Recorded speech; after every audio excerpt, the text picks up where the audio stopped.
So here we are with Brother Ras Kwaku, part 2 of our conversation. Remember, thumbs up. Remember, thumbs up and share. And write a comment too. Write a comment if you really like what we're talking about and if you're learning something from it, please. Heads up to us. So, Brother Kwaku, you were telling me about the experience of Rasta Kwaku. You were telling me about your experience of what it was like living as an African in the diaspora, in America to be exact. Right. And the feelings from day to day, your interrelationship on the job with others, and just a man in motion.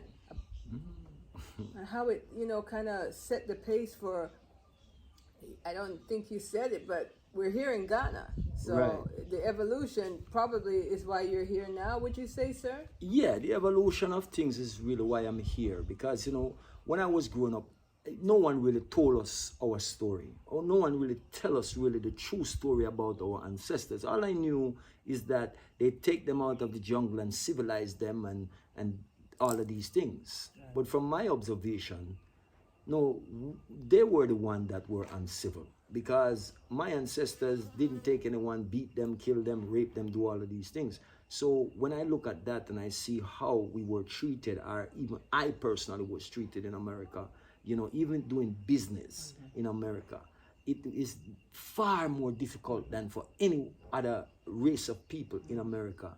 Our business thing is that you're gonna have to go, they're gonna put you through the ringer every chance they get. Even the way customer deal with you. Sometimes I show up at a house, they don't expect to see a black man. Right. You see what I'm saying is?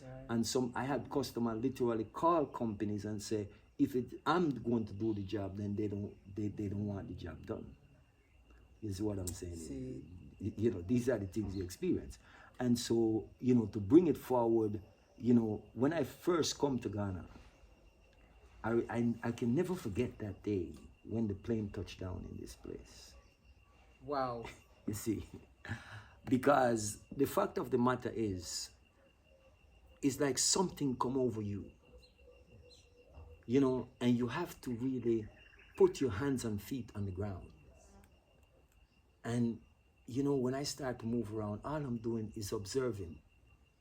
And, when I went to Cape Coast, it was such a different kind of mixed feelings and all these different things, emotions coming over you. Let me pause you there, my brethren, because you left the toxicity of the former place of residence and you came to the motherland.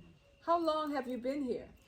Well, I first came here in around, I think it was 2019, 2018, somewhere around there. It's my first time. Your first visit. Did you go back and immediately come back? Yes. So tell me how that looked. So you went back, you came break down that timeline. When I went, because I said, this is the place for me. 2019 was the year of return as well. Right, but I didn't come because of that, because I didn't even really know about that. Spirit but, just brought you here that year, you see? Yes, so I came forth, and then, from my observation of everything and what my first experience was, even in the airport, I wanted to come back because I felt so welcome in this place. And I felt welcome as a black man, yes, like you could finally exhale. When people saying, welcome home, brother, I've never, even when I'm going to Jamaica from America, I don't get that there. I'm telling you, people smiling with you, no one is harassing you, asking you like what you're doing here, how often you want to come here, none of that. It was very friendly, very pleasant. So I wanted to come again. So I think it was I came like in February, and by the August, I was here again. So you came back in August to live or just to visit? I came to visit again. Okay. Because in some places that I didn't get to go to, that I wanted to go to. So I get to go to those places, Yes, that's powerful. Yeah, so throughout all of that now, even after, and that time now, I wanted some land. And I got some land. Actually, a lot of people have certain experience here with looking for land. I didn't have that. I can say I had a great experience because I didn't go through a lot of hassle. It's like the land was just waiting for me. Wow. You see what I'm saying? So I know my ancestors welcomed me home. Yes. Because I was ready for it. Yes. So you have a nice piece of land. Yes. Are you building a home? No, I built a home. You built it already? Yeah, I built a home. Yeah, built a home. So you've been here since 2019? I've been here. I've been living here. This year is going to be 3 years now since I've been living here. Yeah, you know, and it's a breath of fresh air because, you know, as a Rasta man, being here, I'm going to tell you this, that the police, I have to say this in Ghana, I don't have no police harassment since I've been here. All the police that I meet on the street, they look like me. And policemen are greeting you, welcoming you home. This is what I'm saying is. And I have to give them props for that because they're not here. I remember a friend of mine said one day he was having some dispute with someone and he had to go down by the police station. So he said, the policeman tell him, calm down, brother. Calm down. Let's go outside. So the policeman point up on the sign on the building and he said, read what does that say up there? It says, Ghana Police Services. And he said, like it hit him right away. And he said, yeah, you see that? Police service. He didn't say police force. You see what I'm saying? So really and truly, when you see the police on the street and they stop you, they're not coming, even though you see they have guns and all that thing, they're not coming to, you know, like, get out the car. Life. This, you know, put gun on you and things like that. Take your life. Yeah, they're friendly, you know, deal with you in a pleasant manner. Right. You see what I'm saying is, so for me, I don't have no issue with that. Anywhere they see me on the street, they say, hey, Rusty, how you doing, Rusty? Everything cool? I say, yeah, man, and I'm gone. This is what I'm saying. So, audience, I just wanted to say what he's saying is very powerful. And that alone will make people decide to pack their bags when they see this video. Because for once in our life, we want to feel like we could operate our lives without always being a threat, feeling a threat coming at us, especially to our children. As I'm speaking now, we're just a month away from a young man by the name of Tyree that was murderously killed. And although the 5 officers look like him, you have to ask why would 5 officers that look like him take him out of this world at 29. So you see, when you think of history, you could know that the policing system in the land of the U.S. and most of European countries were not built necessarily for the people of European descent. It was built to make sure that the haves kept the haves, and the have-nots, they keep them out. And it became a very powerful force. And so every day of the young black man's life, or the black man period, living in the diaspora is always under stress because he's not able to just elevate and move the way he should. So this brother's saying he came twice in 1 year and decided that's it. And now living here in Ghana. Yeah.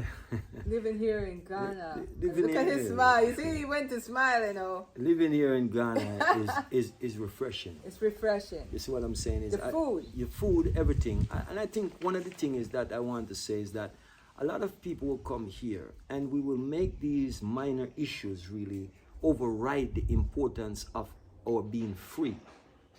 In the sense where you do what you want when you want and no one is harassing you. I think sometimes we forget, you know, because of one thing, what they call convenience. They make things convenient to you. Here in Ghana? No, in America. To keep you in a particular place. Right. You know what I'm saying? The air-conditioned home, air-conditioned your car, and all of these different things. Comfortabilities. To be comfortable for the kill, really, because you know that's basically what it amounts to. Because you see, you're not realizing how much you're missing out on. For me, I like to get up in the morning and hear the birds. That's correct. You see what I'm saying? Jamaican when I rise born. up, you see what I'm saying? Nature. So in nature, I was born in nature, and I know I belong in nature. Yes. And nature is what we are running from. When nature is what we need to run to. Correct. You see what I'm saying is, you can plant your own food. You can plant your own fruits, make your own garden. In America, you're not allowed to do these things because even in the state of Florida, if you have to plant grass. You can't go and farm in your own yard because these are not things that are permitted because they have the grocery stores and you have to go there to buy your fruits and your vegetables and all these different things and the like. So when you're here on the continent, you buy a piece of land and you can afford to whatever you like. No one will come and tell you, you can't plant this, you can't plant that, you have to do this, you have to do that. None of those harassment. Well, and I thank you for sharing that. I think one of the hardest things and challenges that our people feel when they leave the Americas in head into our motherland often is our children. Having been born in, the diaspora, with those niceties, the bling bling, the cars, the ability to watch 350 different shows in one day on the, the flicks and the, all of the Hulus and all of that, that gives them their story, that tells them who they are. What would you say to, although you say you're not a parent in that sense, but talk to the young man, that young African man that is starting out in his life there.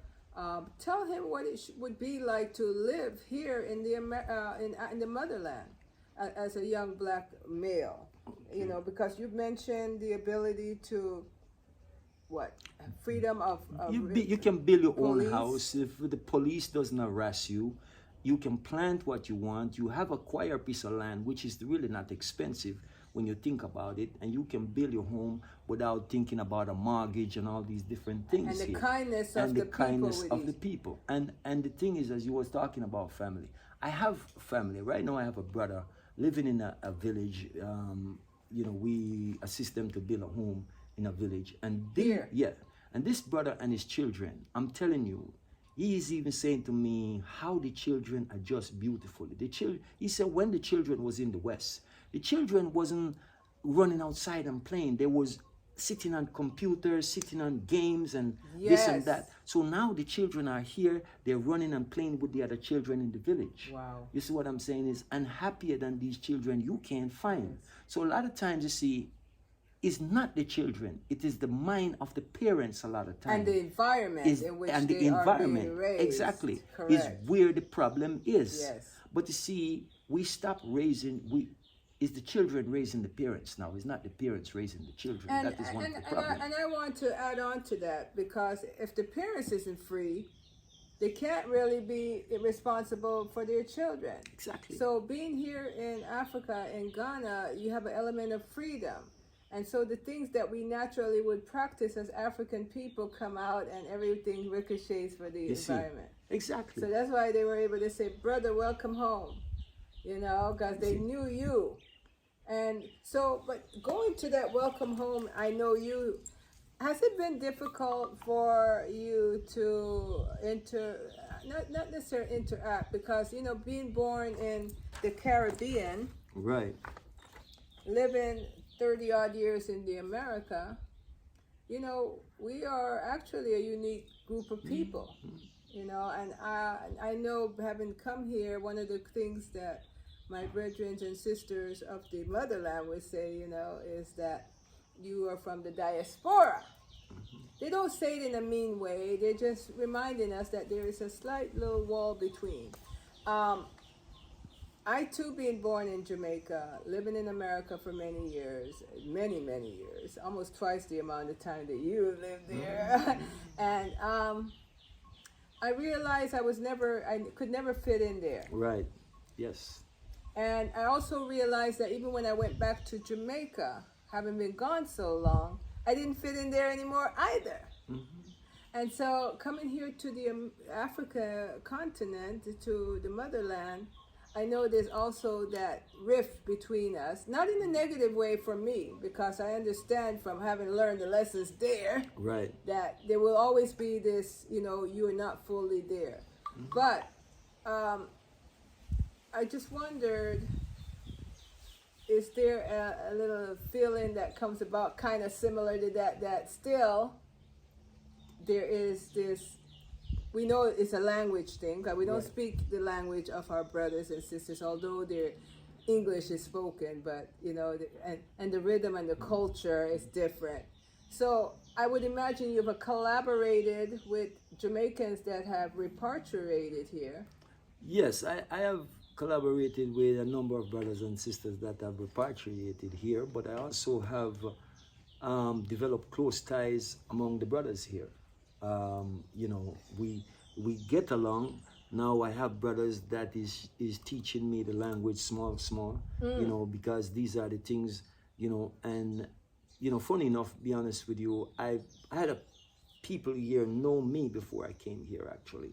That's something I didn't talk about because I was on a particular YouTube platform that I used to be on for some time. Was it your own show? No, it wasn't my show. Okay. It was another brother show that I was on. Okay. So lots of people here Already was familiar with me because I'm going to places and I hear people calling me. Wow. And I'm thinking you know, so maybe, you were a maybe star someone before else. here before you even knew it. But you know, the thing is, as I said, you know, with that transition, Yes. it for me it's not difficult. Okay. Because when I was living in America, I used to go to Jamaica pretty often. So I keep that part of me, you know, going, Yes. you know, because I love to be able to go to the countryside. Yes. I love to be able to go to the rivers, to the waterfalls, Jamaican and all first. those different things. Yes. Exactly. So what I'm saying is that I keep that part of my identity because there is things that I've been searching for and I wanted to know. So wanting to know led me to where we are today because I come to know that this is where we belong. Okay.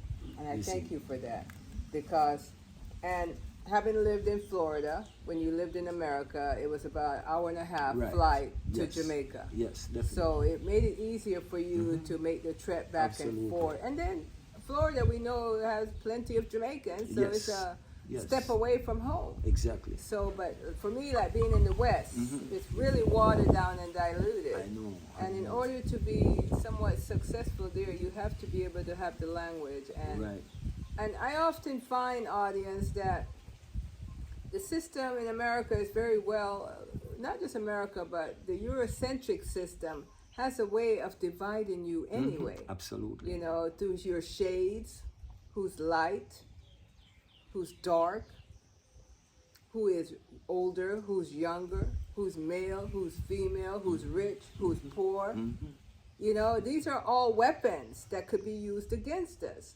So I even plead to those of African descent, especially, and English, blacks, I would plead to you all that, you know, you must always remember that we've lived in a land that was never our own for a very long time. So when we come to the motherland that is very different from what we're used to at home, let's not come and bring our ways that tells them that we have some element of superiority over them. You see, so with that said, we must remember that we're coming as students when we come to Africa as well. You know, we come as students and we come as teachers, but most of all, we come with humility and the ability to see if we could be one together.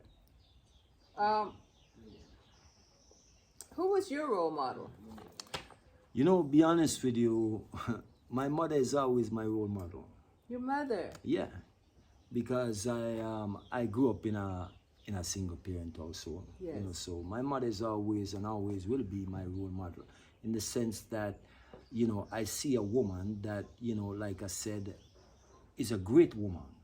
I see a woman that is a lawyer, a doctor, a nurse, and everything, a farmer, you name it.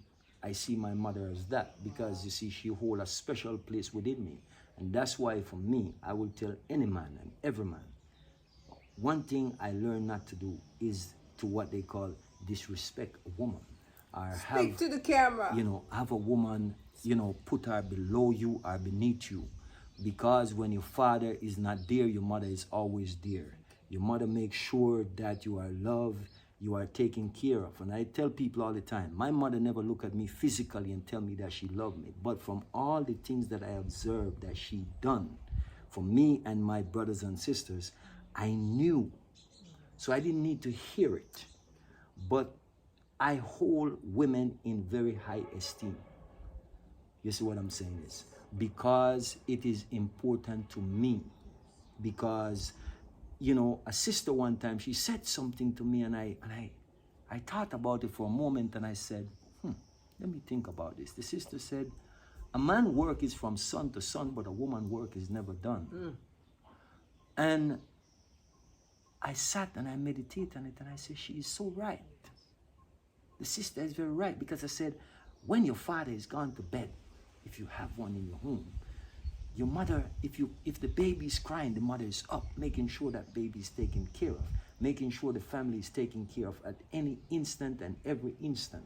So for me, my mother is, I don't see people what they call superstar and all these different things as any role model, because I don't know them, I don't know what they're all about, but I know what my mother is about.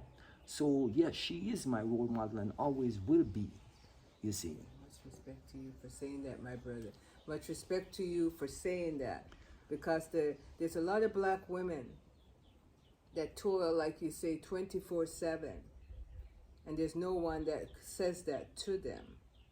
You see, and they're, especially in America, America has turned the black woman into a beast of burden.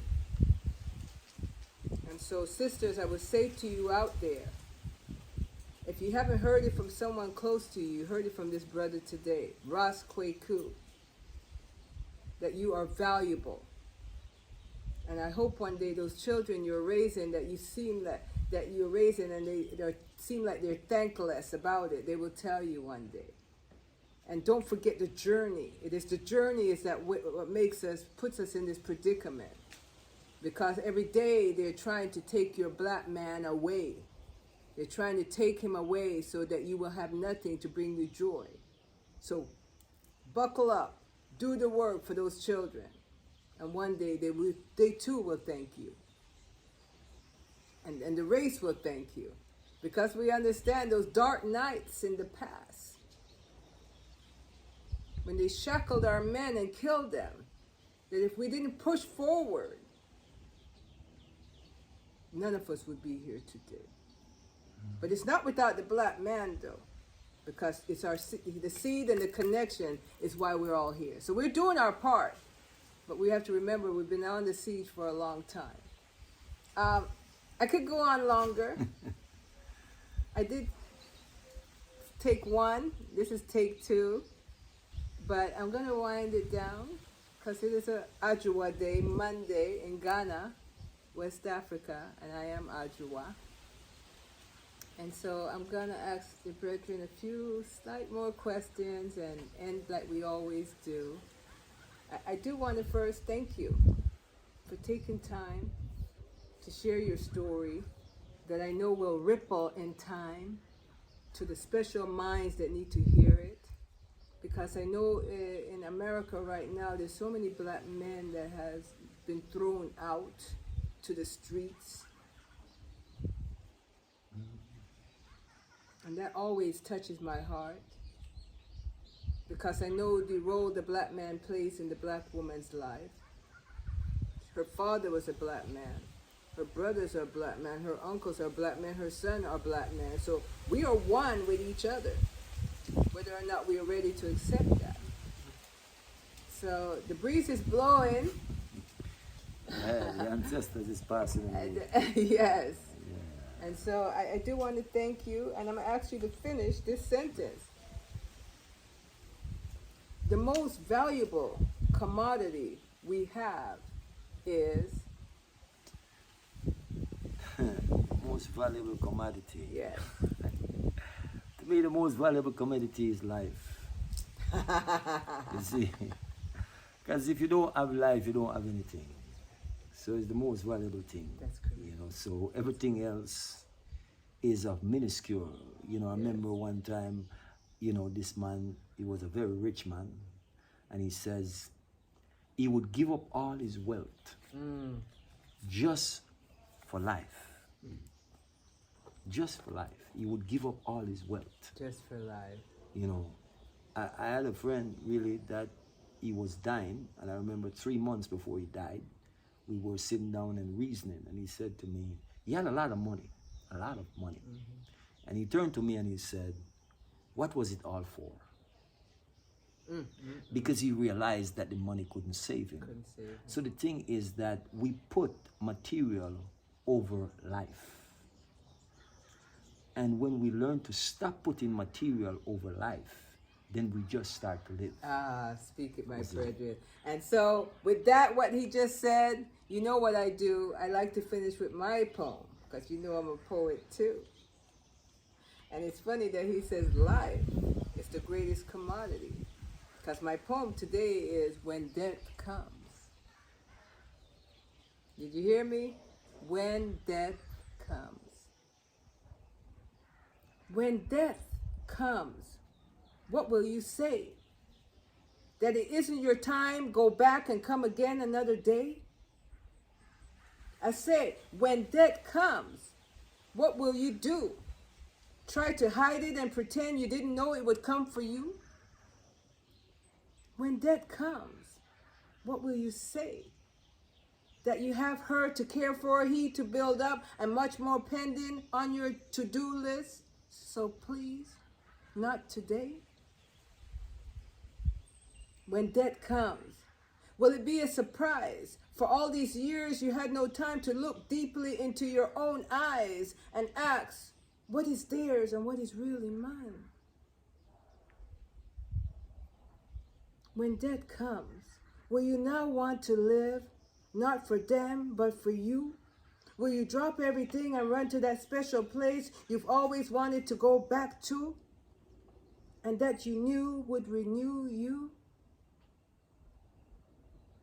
When death comes, will you just throw up your hands and run to it and thank it for coming early because you knew that would be the only way you can truly get some rest? When death comes, will you justify it by saying that everyone has their turn, that it's nothing, that in the prime of your life, that says all your credits are used up and you're only 40, 50, 62? When death comes, beckoning you to be its blossom, what will you do? I say, be conscious of your time and how much you give away.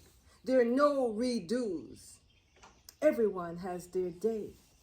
Be mindful of the weight you carry for others. They cannot take your place on that special day, time, minute, or hour. Karma will be given in the quality of the life you've been living. But too much giveaway of your time shortens your blessings over time. Live. It's your life. Don't justify it with no one but God. Death awaits us all for now. Asheo, Asheo, Asheo.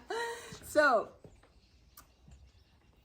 my black brothers and sisters, my African brothers and sisters, and all those people that need to hear the truth today, we share to you from our hearts. Brethren Kweku, Ras Kweku, here in Ghana, along with Roshumba Adjua, Nana Sika Kodi, the first. So please, thumbs up, share, learn, teach, till we meet again. Ashe. Oh.